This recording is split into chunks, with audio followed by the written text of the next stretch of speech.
there, and welcome back to Embodied, and welcome to this exciting new episode I have for you today, where I had the absolute joy of chatting with the wonderful Sophie Grégoire Trudeau.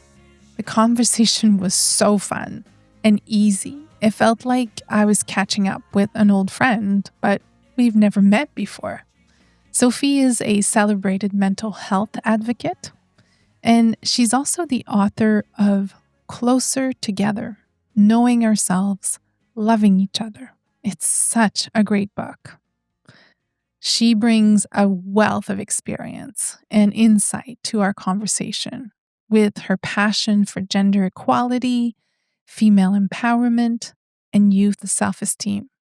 We shared stories about the importance of understanding our attachment styles, how playfulness can transform our lives, and how joy and vulnerability are key to personal growth. So get ready for a great conversation that will leave you inspired and ready to embrace all of you. Hi, Sophie. Hi. It's so nice to meet you. Thank you so much for coming on the podcast. If you only knew how people speak highly of you as a human being, I was already in love before meeting you. Oh my goodness. It's an honor. Yeah. I did not expect you to say that. Well, I'm going to say I know. the same thing right back at you. Thank you for saying that. I'm really excited about our conversation because we have a lot in common. And I think that, your passion for healthy growth and knowing yourself and helping other people know themselves better, and your vision for what the world could be if we did, I share that. And I was reading your book, and it's absolutely beautiful, Sophie. Thank you for writing it. Really, truly. Your book is full of anecdotes, so I love that I got to learn about you. You're so vulnerable the way you share your story. You're very real and authentic.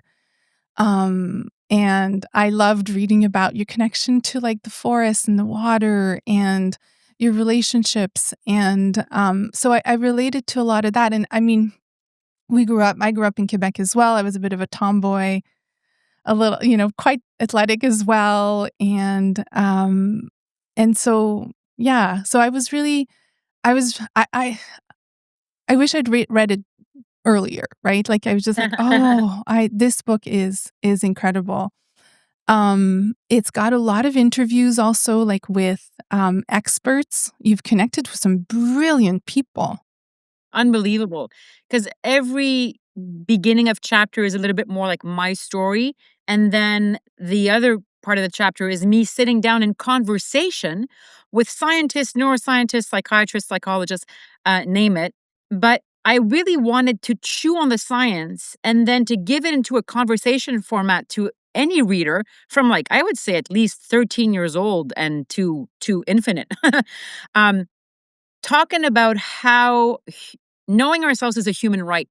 It shouldn't be spiritual luxury, which I find that in the wellness industry, there's this kind of elitist notion to, oh, well, self-knowledge, you're so evolved. And that's all crap, to be honest, because the ego is all intertwined in there.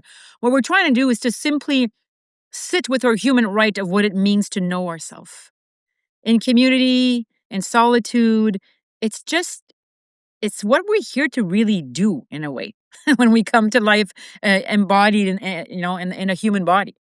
Yeah, and it can be as simple as that, and it doesn't have to be this complicated thing, and there doesn't need to be this spiritual bypassing that you're talking about too. And it's not about being better than anyone. It's about coming home, like you were explaining, right? Just coming home to yourself, and that healing, that joy that we're all looking for is just nowhere else but Yeah, I think mainly what we long for is safety, to feel safe in our bodies and to feel safe in the presence of other people, and a sense of longing and belonging to the world. One of my favorite quotes by poet David Whyte says, Innocence is one's ability to be found by the world. Innocence is one's ability to be found by the world. So it is work as a human to become closer to life. It is work. The child doesn't have to do it because it's so pure and without judgment. That's why we're so moved when we see children, because they remind us of the inner child in us that's not playing as much as we used to, right? Playfulness is one of the best reset modes for our brains and bodies, and it's a social connector. So I think that when we say, oh, kids teach us the greatest lessons, well, they teach us how to take care of the kid within us. Yeah. And to become our best parent in a way. Absolutely. I know for myself that having children made me a better person because the mirror that I saw in them, it's constant from the moment they're born. They were not holding back and showing me who I was and what needed attention for myself. I'm grateful for it. It's not easy. No. No, not at all. Because I think, in a way, kids can teach us how to be authentic, but as soon as we become children, what does it mean to be authentic, right? It means being exactly who you are without changing your behavior in order to please others. We all do it. We change our behavior and we adapt our behavior as children to get our parents' attention. Are they too busy? Are they numbing themselves? Are they paying attention to another child? Are they avoiding our attention because they never received it? Whatever the case is, it's incredible to see how, as soon as we become children, we lose a little bit of authenticity to gain the love of our parents. And then as we become teenagers, we try to differentiate ourselves from what we know. And the most important thing is to still feel loved by being different. And then as adults, we still conform and try to act differently or look differently in a society obsessed with looks, to be loved, to be seen, to be validated. And the worst thing is that we're rewarded for self-betrayal. If I lose weight, if I do this to my face or this to my lips or my eyelashes or my breasts or my hips or my fingernails or my name it, right? Now all body parts are involved. Then I'm rewarded because I correspond to a dehumanizing image of what is desirable or lustful in our society. And the two main emotions that we have allowed men to express are lust and rage. That's like on the pedestal. That's a very serious problem. Wow. So we can dig into this. It's just, oops, I just lost you 1 second. My carpet moved. Yeah, I'm just really, I'm deeply touched and I'm passionate about how we try to be authentic as human beings, but we fail because of culture, because of lack of self-knowledge, because of lack of love, you know? Um, Safety doesn't come that easily always. And without safety, there's nothing. And it's not just the absence of a threat, but it's the presence of connection. That's what safety is. It's not just what bad that happened to you. It's also what should have happened that didn't take place, right? That's Dr. Gabor Mate, my friend. Yeah, the negligence too, right? So what was supposed to happen and didn't happen.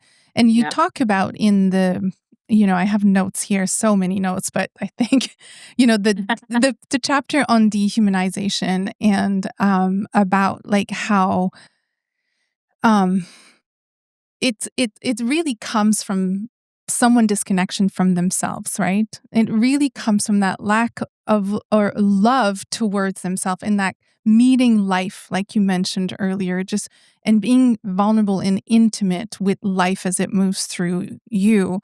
And so I love the story in the book with your daughter in the doctor's office. And there was a moment there that kind of, threw you off a little bit because of how it was dehumanizing.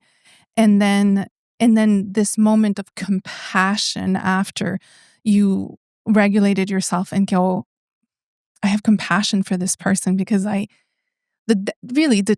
depth of the disconnect. And I think that's what I really love about your book because it's so accessible is that if everybody can do some of that, looking in and connect with their nervous system, there's a different world that we can envision, right? Like there's another way to be with each other that is so well. It's a good way to present it, because whether I go to the supermarket or I'm running errands, or I don't know, like I'm bumping into somebody on the street, like how do I receive others? When I was on the co-political path, you can imagine that as non-official first lady, I I saw so many people from so many different walks of life in different corners of the world, and also social movements, right? Groups, communities. Some of them were enraged, some of them were filled with empathy, some of them were joyful, some of them were deeply broken and sad. And our human condition is like universal. The way we see and receive others is really resides in our capacity to not feel threatened by the difference of the other. But here's the thing. When I interview those experts on dehumanization, David Livingstone Smith, he says hatred stems, and he deals with people who have like committed atrocities. Hatred stems from a deep need for love and connection that never took place. There is no safety. So when I see people who are, screaming at or pointing the finger that it's all this person's fault, whether it's in a relationship or in government, I now see a dysregulated adult with an active child, right?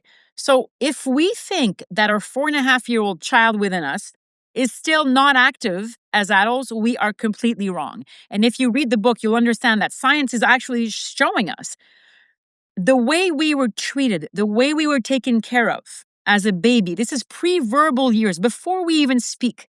The way you were looked at, carried, loved, changed, in your diapers. The way your mom or your caregiver looked at you when you were being fed. How were you being fed? The environment in which you grew up in. Was it stressful? How was your mother's pregnancy? All of that together. Plus, when you were in distress, baby crying, baby hungry, let's say. When the mom took her, or your caregiver, your auntie, it doesn't matter if it's male or female, and they took you in their arms, how long did they keep you in their arm until your nervous system completely relaxed? Was it halfway because there was a little brother crying in the background? Okay, baby, you'll be fine. And then you go get the other sibling, right? Or was it mommy was on the phone because she was busy doing something else and holding you? We're not pointing fingers at parents. I'm a parent. I have 2 teenagers and an 11-year-old. I make mistakes. Okay, we're not pointing fingers. Our kids will have therapy bills as well. For sure. Started already. And that's a good thing. Yeah. We should call it something else in therapy. We should call it self-awareness, really, guiding self-awareness sessions. But what happens is that you develop a style of attachment, a style of trust. It's called epistemic trust, your first bond of trust with the person that took care of you. That will determine the level of trust and confidence that you put into the world and to the people who surround you. So if you're more of an avoidant, you were left as a baby alone, a lot of the time in your crib with toys to entertain yourself with, make that baby independent. That was part of the philosophy at some point. That was me. Yeah. Yeah, I love the part of island or wave, and I was like, I'm an island. I'm a wave. Here I come, baby. So you could be avoidant in that way, or you could be anxious in the way where you got what you wanted, but it wasn't always there. So, hey, wait, I had that before. How come it's gone? That's me. Okay. So, and we all have a style. You can go from secure, which means you got stable, quality care for all those years in your life. It's not perfect, but mostly it's what was there. And you can have insecure, which means that usually you'll have a tendency for avoidant or anxious, like we just said, or disorganized in major cases of abuse. And, that's way too many amongst us. And it exists. So those attachment styles, they don't determine the entirety of your personality that you'll develop as an adult, but they do determine the neurological tone that was set in your body and your brain, and your body remembers. So today, if you're 15, 25, 35, or 65, and you're in an argument with your partner, and partner says, yeah, no, I don't want to make love tonight. And you feel like, okay, this is the end. I'm being rejected, right? Or whatever. It could be something else, or I don't know, your partner doesn't want to do anything during the afternoon. He wants to read and he doesn't really want to be with you. Well, why don't you want to be with me? We're together. So we interpret situations according to our attachment style. And if only we could teach this early to kids. We know our blood type. We know, 1+1. What type of attachment are you? And how do you express yourself? Do you trust in others? Yes or no? Rosemary Charret, the great Quebec psychologist that I interviewed in the book, she told me, Sophie, the most unhappy human beings I've ever met in my life are the ones who cannot trust in others. Yes. Mm-hmm. So look at the state of the world right now. This is what we're living. Yeah. In a dichotomy between trust and distrust. And you can't really trust others if you haven't been able to trust yourself and if you haven't had that safety. Exactly. And the good news is that this is all fixable, right? There's a lot of tools and tips in your book about how to help yourself. There's quizzes but I agree with you. If we could really put to the forefront this emotional intelligence in school and just let kids know that this, oh my goodness, you have it here. I have to use the right word. Communicative authenticity. Okay, so this is in the first chapter on security, setting roots, and this communicative authenticity and epistemic trust. Yeah. And how really, as children, it's a natural thing. Trust is it's just innate, right? We expect that the people in front of us are telling the truth about the nature of reality. Yes. Yes, I have chills right now. That is the expectation of a newborn child in every form, through the senses, not even through speech. But is what I perceive from the world valid? And is it validated by the people around me? That's exactly it. And are the cues coming from them matching? And I'm just going to share a quick anecdote here. When my grandfather passed away, I was 4 years old. And I do remember being in the hospital room with him and my family. And my family presenting differently than the energy I was feeling from them, right? They were not able to, now I know as an adult, they weren't able to process their emotions and they weren't able to communicate their emotions. And they were saying words and acting in ways that did not match how they really felt. Because as kids, we know the truth. And so I love that part. It's at the very beginning of the book, but it is the basis of that trust and that security and how it helps us in relationships when we get older. And what I love about attachment is, my attachment was definitely insecure growing up. But then when you meet someone with whom you can have a secure attachment, they say that 2-3 years in that relationship and you can rewire your body with a new attachment style. Isn't that incredible? Because the brain and the body learns by repetition. So if you're in a relationship, if you have more of an insecure attachment style, but you meet somebody who makes you feel safe, and if there is a rupture or a conflict, they repair it quickly so that you don't go into distress, into your insecurity. They say, and this takes vulnerability from both parts. It takes two to tango, as we say, right? It takes two to tango. You feel it doesn't. Vulnerability feels like a punch in the gut sometimes, right? You just feel like you are abandoned or you are not. Oh yeah, right. Even though that's not what's happening, that is absolutely the feeling that we have. So it takes courage. That's really interesting. What you just said is that sometimes your body will perceive danger when there's no danger, right? Sometimes your body will perceive abandonment when there's no abandonment. Hello, that's me. So as long as you know And just because I came onto the yoga path and wanted to know more about myself and how to come, into myself in solitude, not in loneliness, right? Two different things.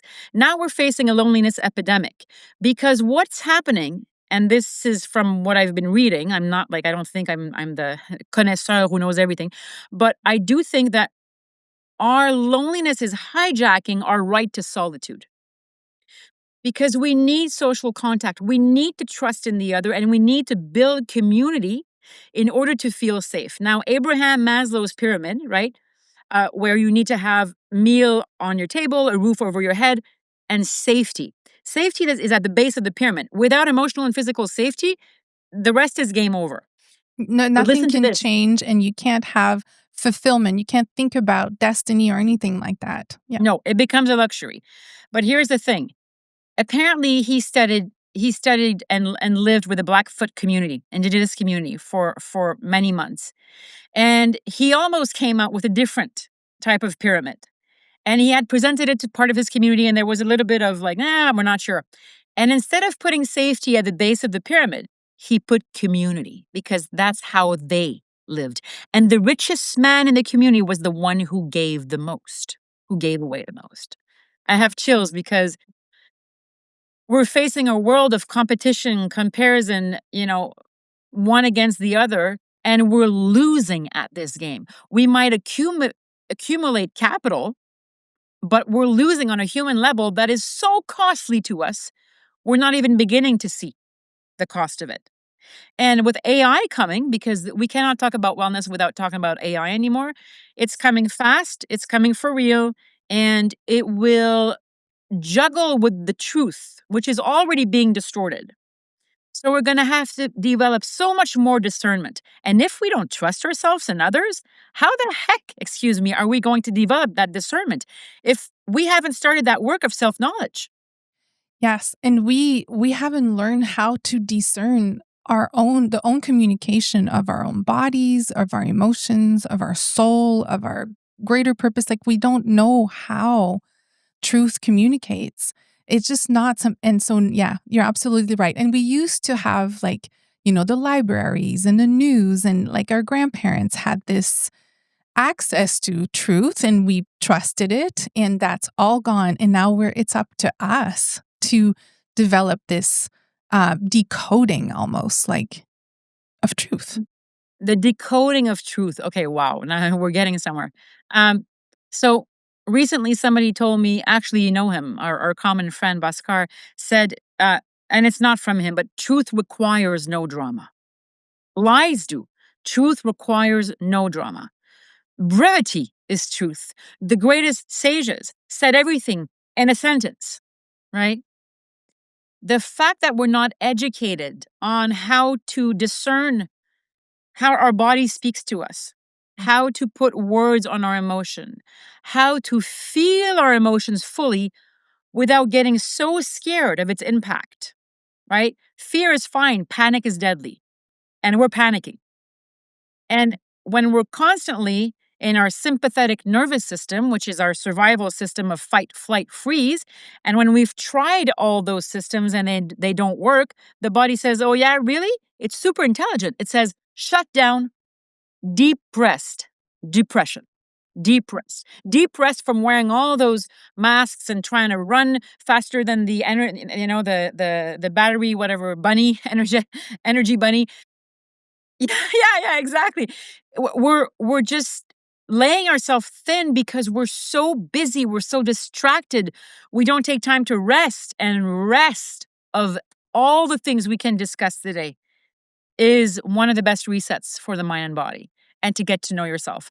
Because when you're depleted and when you're tired and when you get activated and triggered so much more easily, and the work of coming back to yourself is more difficult. Obviously, some people need less sleep than others. That's fine. But working on 3 hours of sleep is for 99% of the population, that's just like 3, 4, 5 hours. It's just not enough.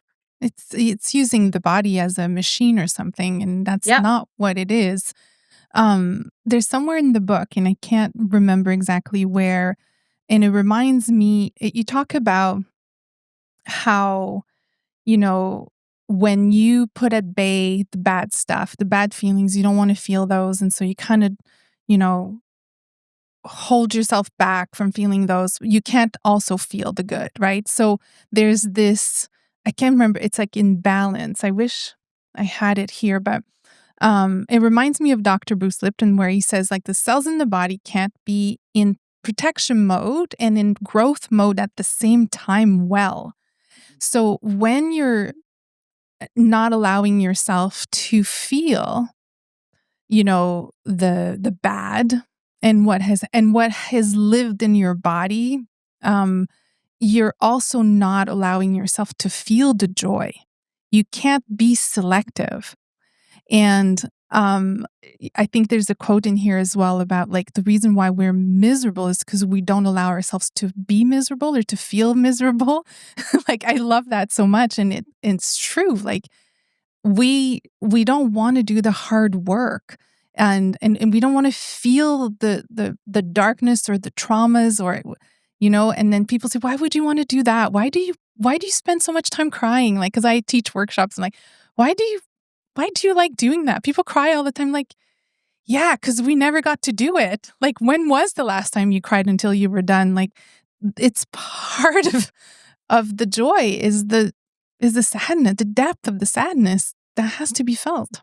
So what you're saying is so profound, Anne, because I think that it is the same vulnerability required to be naturally, exuberantly joyful as it is to be sitting with a very, very difficult emotion.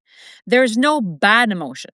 There's just emotions. Some of them are heavier than others, and some of them carry a heavier energetic load than others. But if we can't face, so first of all, we're not meant to be happy. Let's clear that slate. Human beings, our brain is designed, our it's like 200,000 years old. It hasn't really changed.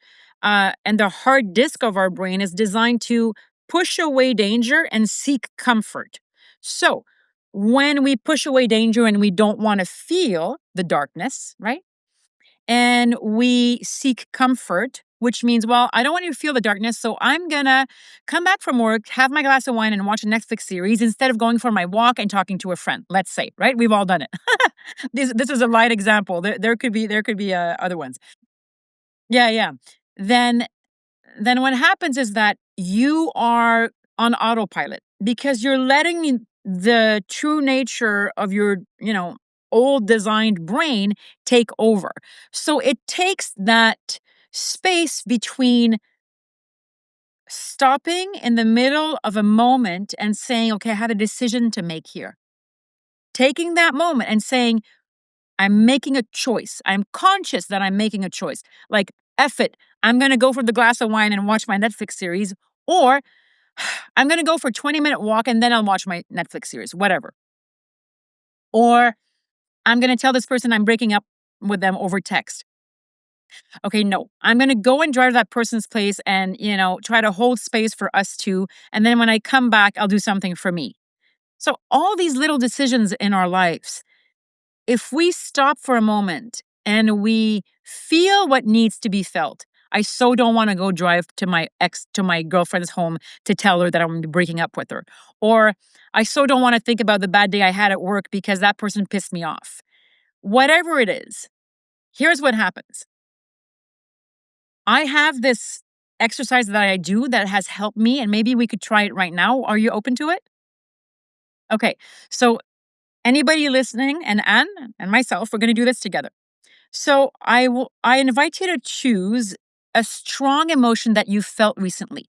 Like something that frustrates you in your life, in a relationship, anything at all, and think about it. Think about that emotion, think about the situation. How does it make you feel? And then try to find in your body where you feel it. Is it in your throat, in your chest, in your belly, in your head, front of the head, back of the head? Where is it? In your fists? Anywhere. Doesn't matter. Try to see where you feel it. Now, I invite you to intensify on purpose that emotion and how it makes you feel. So make it worse. Make the scenario even worse. You can do it. It's even more awful than what it is. It's just excruciating. Intensify it. You got another 15 seconds to intensify and make it as worst scenario as possible. Come on. I'm doing it too. And let the emotion arise if it arises. If you want to cry, that's fine. If you want to scream, that's fine too. We won't hear you. Okay, now intensify it for another 5 seconds. Okay, inhale through the nose and let it out the mouth. All right, now we dance to the other side. Now I invite you to think of the complete opposite emotion or scenario that you thought about. The complete opposite. If it's sadness, if it's joy, if it's anger, it's peace, whatever it is. Try to sense the opposite emotion and scenario. And imagine what it could look like and feel like. So softly and gently and patient. And feel it in your body. Where does it present itself the most? And next 15 seconds, intensify it. Make it as luxurious, real, vivid, soothing, and safe as possible.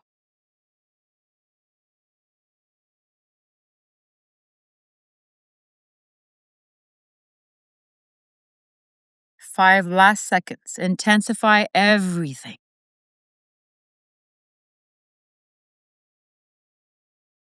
And inhale through the nose and sigh it out the mouth.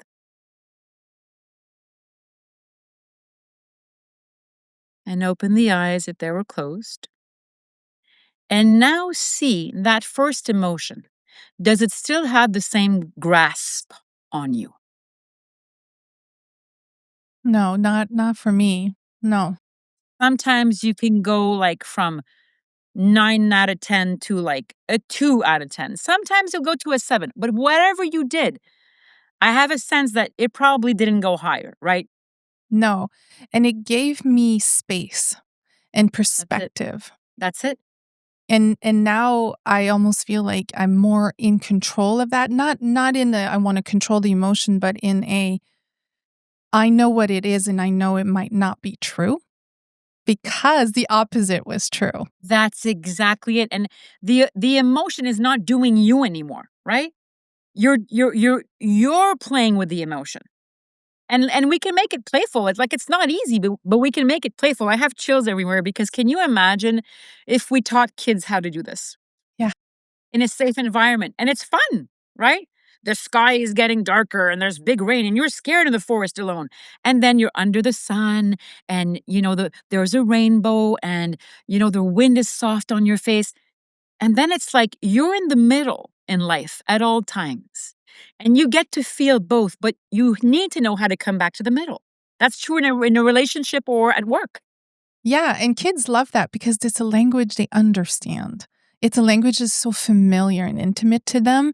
And children, in school, I think they would respond really well to that. Me too. My first yoga teacher told me yoga is about one thing because we always say yoga is to yoke, right? It means to come back to kind of your true nature, but it really is our only duty in life is to remember Mm. our true nature. Oh, yeah. Yeah, I love that. Yeah. Remember who you are. So let's talk about the heart because chapter 5 was my very favorite.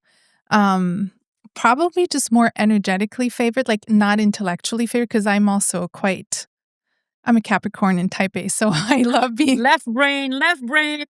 Yes, and so my whole work is about going into the body all the time. But so the feeling of chapter 5, which is called the heart of the matter. Oh, it's just so delicious. Like it's so beautiful. And start with you saying like I've always felt in love.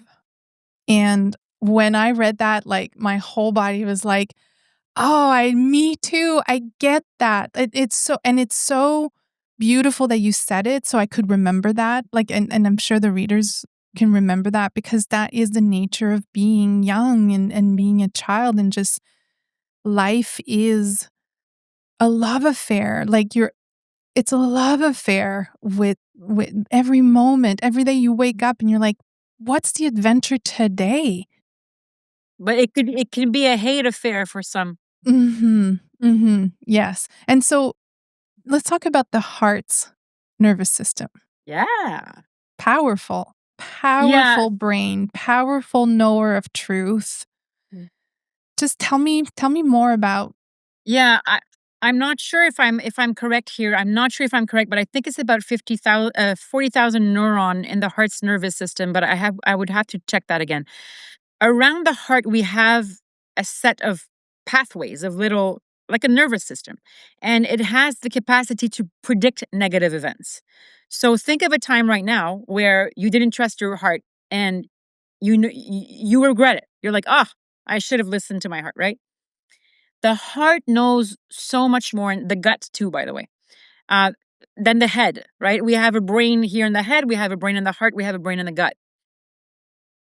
And what's fascinating is that our gut communicates with our brain. It's the gut that sends 75% of the signals to the brain.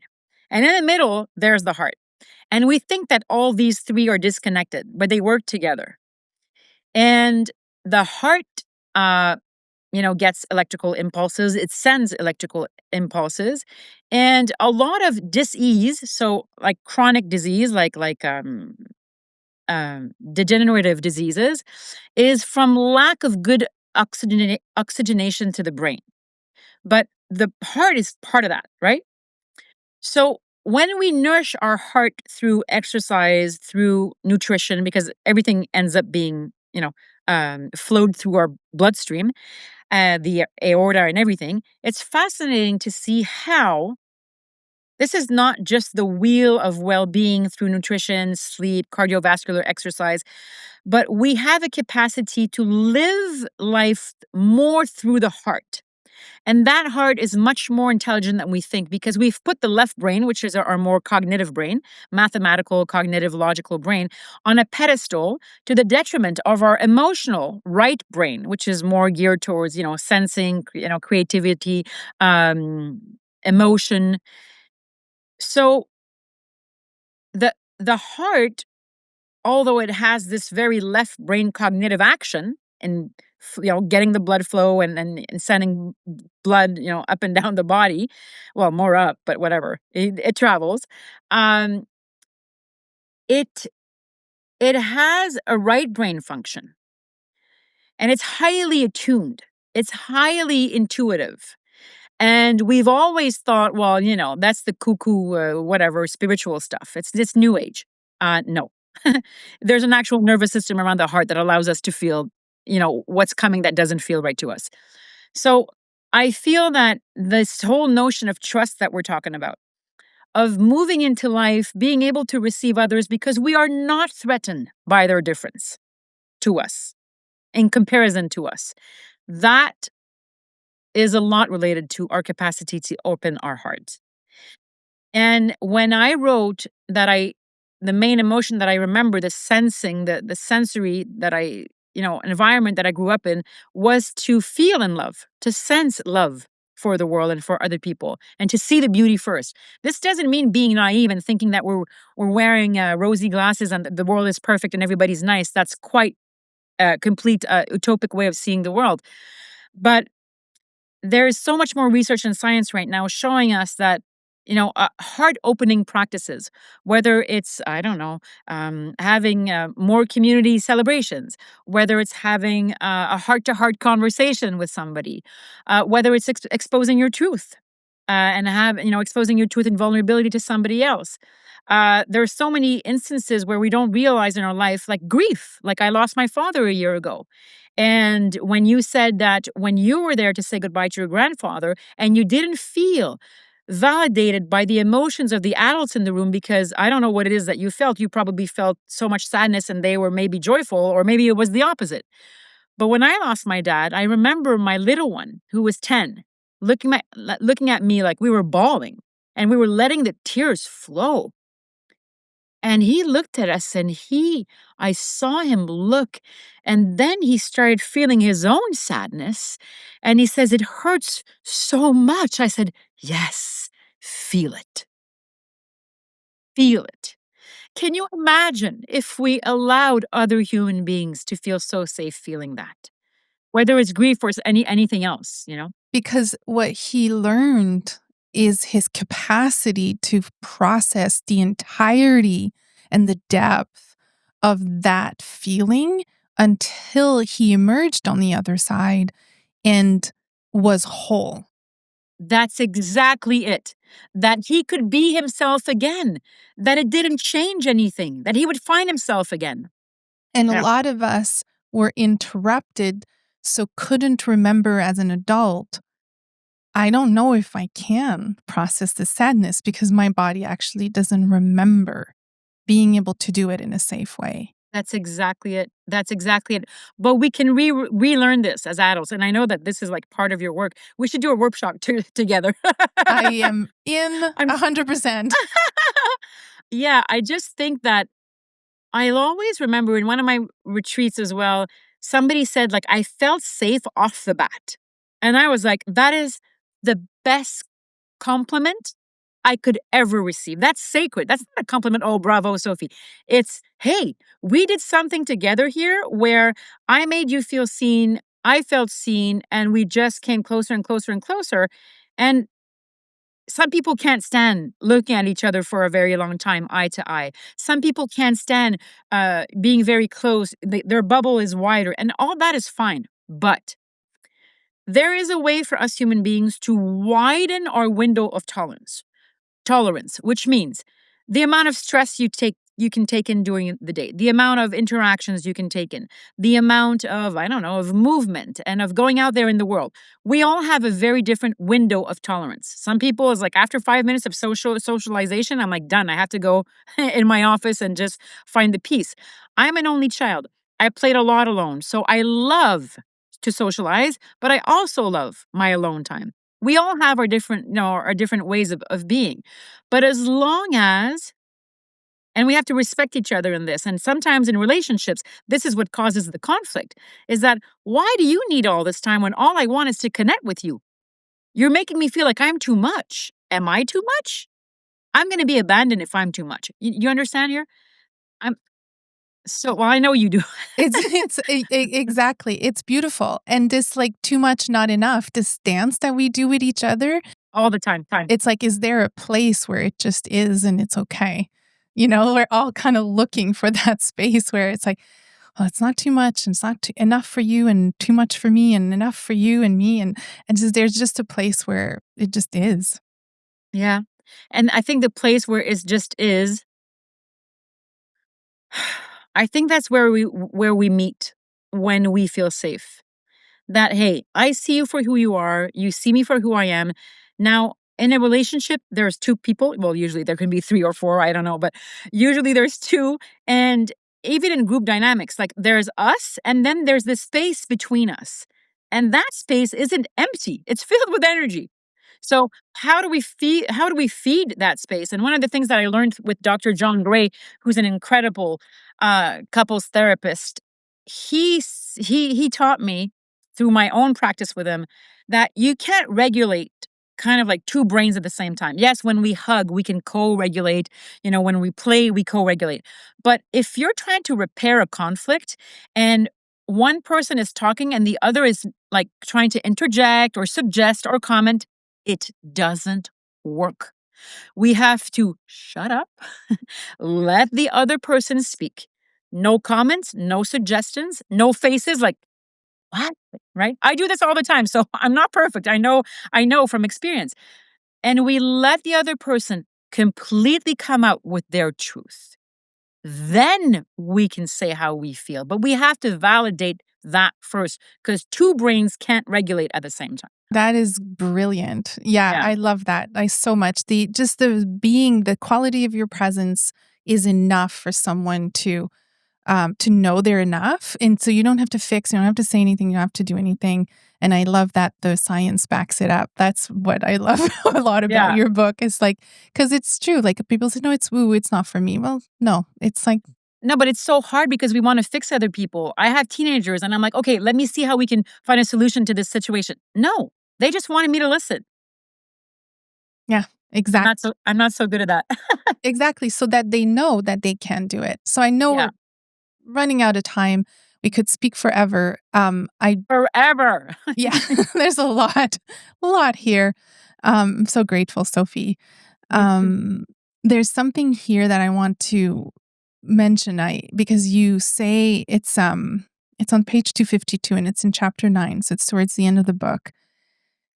And you say, we're all one trauma away from one another. It feels somehow as if the planet has a central nervous system and we're all little nervous systems connected to it. That hit home when you said that. Like, I just feel that in every parts of my body. And Dana. Yeah, Deb. Yes. Deb Dana is like the mother of the vagus nerve, just so you know. She's I amazing. Yeah. loved everything about that. Like, I love the vagus nerve. Like, yeah, it's my friend. Like, But by the way, like we know about the vagus nerve, but I don't assume that people know about the vagus nerve. And I remember when I launched my book, some journalists were like, "What the heck is the vagus nerve?" And I'm like, "I know. I didn't know either 5 years ago. So let's get into this." Yes, yeah, absolutely. It's this nerve that just, wraps around the base of your skull and your throat and your heart and all your organs, and it regulates. It's connected. It's your nervous system, and when it's regulated, when it's in parasympathetic, you're creative, you're well, you're restoring, you're healing, and then when it's in sympathetic, it's the opposite. You're protecting yourself and you're not allowing yourself to process. And there's exercises in here. And I did it actually this morning on my kitchen floor, like the looking sideways. It was, yeah. So there's exercises in the book, everyone, for regulating your nervous system, calming it down. And so Deb Dana says, to respond to what Sophie said in the book, I love that. I say we are inextricably connected to nervous systems around the globe, every nervous system. As I move through the world, I am sending messages to every being around me, whether I'm personally connected with those people or not. It doesn't matter. My nervous system is either sending a welcome because I'm regulated or warning because I'm dysregulated. So unless we're anchored in ventral, which is the regulation, change cannot happen. I love that you said that image for her and the way that flowed is so beautiful. Well, change can't happen if we're so stressed, if we're fixed in our mindset, which also means fixed in our bodies. And the vagus nerve is so fascinating because it regulates so many functions of our body: heartbeat, digestion, pupil dilation, salivation, so much more. So the fact that we don't know about the vagus nerve is a big lack because we can actually affect its tone. And its tone will allow us to be in a place of trust, safety, or distrust, unsafety. And the exercises that you can do to actually affect your vagus nerve are simple. It's like a way of being, a way of living. And when I feel that my throat is constricting, that I'm starting to get flushed because I'm mad at somebody, for example, and I'm clenching my jaw, whatever, I'm like, okay, I'm gonna do the vagus nerve exercise for 1 minute. And I swear to you, it works. Yeah, it does. Absolutely, it does. Yeah. Yeah. And then you go about your day and there's just more perspective, there's just more calm, there's more peace, and you have more choice. We'll talk about that choice, right? That's Yes. it. Well, Sophie, thank you so much. I so appreciate time you spent with me today. I loved our conversation. And is there I just want to ask you, like, is there anything you're excited about right now? Like what's Yes, and it all always has to do with play and good mischief. And I have a whole chapter on this because I'm a little bit, I'm a little bit of a mischief. I like to pull pranks, play jokes. Prankster. My husband's a prankster yeah. too, so I thought that was really good. Yeah. And I love to laugh. This very serious journey of being human, it is a serious task, right? But if we stop playing like a mammal that stops playing because it's sick, usually, and it's the same thing with us. When we stop playing, we forget our true nature. And playfulness is actually like a signal that your brain feels safe. And we could finish on this because let's think about the state of the world right now while we're having this conversation in safety, and we can talk about this freely. There's bombs dropping in other places in this world. And there was a great psychologist called Dr. Gordon Neufeld, Canadian, who was called during a war, a recent one that's still ongoing. And the teachers asked him, "What do we do with the little kids? They're completely freaked out, right? That's the term. They're dysregulated. They're scared." And he said, "Put the curriculum aside completely. Forget it, and let them play without structure." Without structure, which means, yes, you can play Scrabble or cards, right? But when we tackle, when we tickle each other, when we play hide and seek, that unstructured play, when we dance in the living room for no reason at all in the morning, whatever. When we become playful, what happens is that the mind and the body feels safe. So those children who were taught and invited to play, even, and this is literally and metaphorically, even when the bombs were falling, there was some better sense of safety. And this is not to romanticize play. It's not to romanticize any kind of conflict that's going on in the world right now. Far from it. But we have agency over how we raise, mentor our youth and love them and mentor ourselves and love ourselves so we can actually, like we said with the vagus nerve, we're all little nervous systems and we're held by, Mother Earth, as one big nervous system. And it's kind of true, to be honest, because right now, when we're looking at each other, Anne, the first thing that you picked up on, do you know what it is when we first met on screen? Your eyes? That's it. So that's it. Thank you for not saying the hair. So humans pick up in 100 millisecond on facial expressions. That is our cue of safety. If I had come onto the screen like frowning, right, you would have been like, "Oh boy, this is not a good start." But we pick up on facial expressions all the time. And when you think of leaders out there or personas that are very popular and that are triggering fear in people, and they look at their facial expressions, just think of a person right now that could come up. I'm not going to name names, but I'm sure you can find one, right? Or in your own life, whatever. This is not reassuring to human beings. But if that's how you feel frustrated, you feel angry, you feel fearful about, I don't know, like let's say a new population of immigrants coming in and you think they're going to steal the jobs. And this is all an illusion, right? But when people tell you this, it validates your fear. Therefore, you feel a sense of belonging in that group. So when we talk about we're all little nervous systems feeding each other, we are. Yeah. Whether we're regulated or not. That's it. That's incredible. I love that. You have a quote of Elizabeth Gilbert in the book at the end that says, "Only when we are at our most playful can divinity finally get serious with us." I love that. Indigenous communities say that the sacred comes in only after we have left. Yeah. There we go. Full chill. Okay. Mic drop. Goodbye. Bye. Joyeux Noël. Merry Christmas. Thank you so much, Sophie. Much love. Bye. See you again on the path. Bye. Hey, thank you for listening. There can be a lot of noise and inauthenticity on the spiritual path. I help spiritual seekers experience embodied spirituality.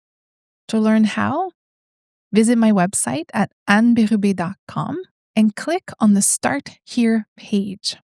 Oh, and subscribe to the podcast if you haven't already. Until next time, be well.